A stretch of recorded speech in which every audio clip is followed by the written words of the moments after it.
மலரைத்தானே நான் பறித்தது, கைமுள்ளின் மீது ஏன் விழுந்தது? உறவைத்தானே நான் நினைத்தது, என்னை பிரிவு வந்து ஏன் அழைத்தது?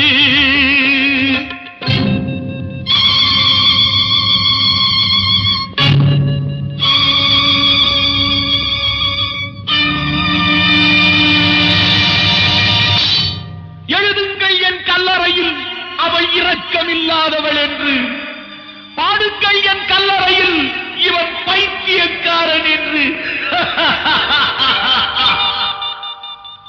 கண்கள் தீட்டும் காதல் என்பது அது கண்ணில் நீரை வரவழைப்பது, பெண்கள் காட்டும் அன்பு என்பது நம்மை பித்தனாக்கி அலைய வைப்பது.